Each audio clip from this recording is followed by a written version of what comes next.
Welcome to Echoes from the Word, where we resonate insight from Scripture's depths. We go beyond the surface, mining the Word for the truths that still speak, still stir, and still shape us. If you're ready to hear what heaven is still saying, then you're in the right place. Let's journey into the Word and let its echoes transform your world. Echoes from the Word is brought to you by Biblical Mind. Now here is today's echo. Do you remember the last time you went to church determined to devote yourself wholly to God in worship? You had made up your mind. Today will be different. No distractions, no divided attention, just you and God. But as you stepped into the chapel, you spotted a dear friend.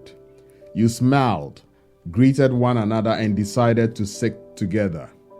But what followed was a stream of side conversations, laughter, whispered stories, casual glances. Before you knew it, the service had ended, and that sacred moment with the Lord you had envisioned never came to pass. How about the time you rose up early to seek God, diving into scripture and worship? You took a deep breath and whispered, "Lord, I am here."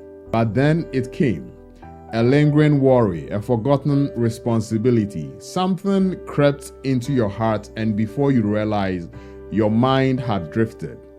You were physically present but spiritually distant. Do you ever pay close attention to these events that unfold in moments of deep devotion to God? Moments when you are giving, worshiping, sacrificing, and seeking to draw closer to Him. Have you considered that some of what happens during those moments might not be circumstantial or mere coincidence, but deliberate and strategic?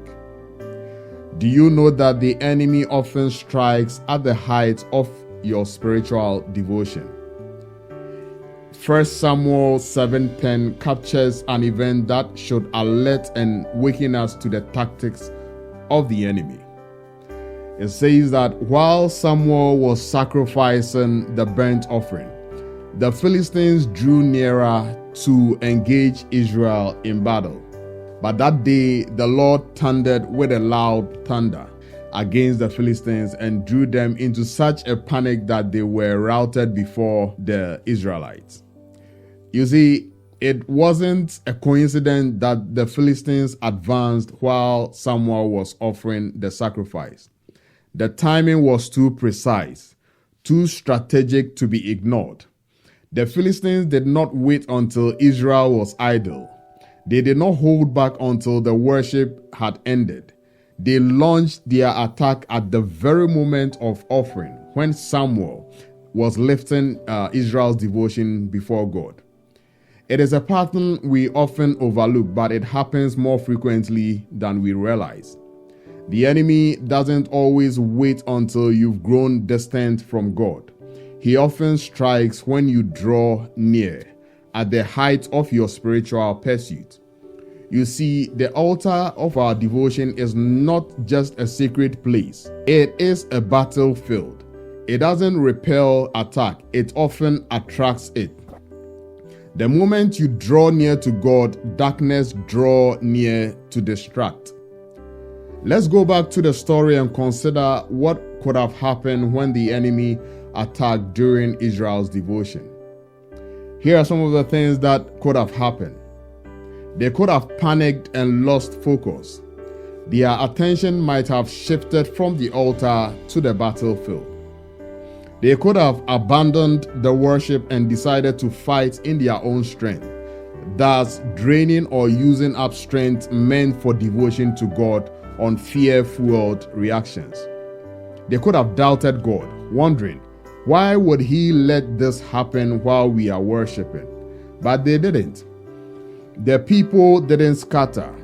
They stayed focused. Samuel kept sacrificing. They remained in position, and God intervened for them. When your devotion holds steady, even in the face of attack, God steps in to fight. And that's exactly what the enemy wants to prevent. He wants to drain your spiritual energy. He wants to distract you from offering. He wants to confuse your mind and cloud your worship. If you can remain committed even when under pressure, God will focus his power on the enemy. He will thunder on your behalf. So hear this clearly. When you choose purity over compromise and suddenly temptations rage harder than ever, don't give up. When you decide to pursue God with sincerity and life mysteriously becomes more difficult, don't back down. When you take steps forward spiritually and suddenly feel hit from every direction, emotionally, mentally, and relationally, remember you are on the altar, and the altar of God is not unguarded. You should expect opposition when you sacrifice.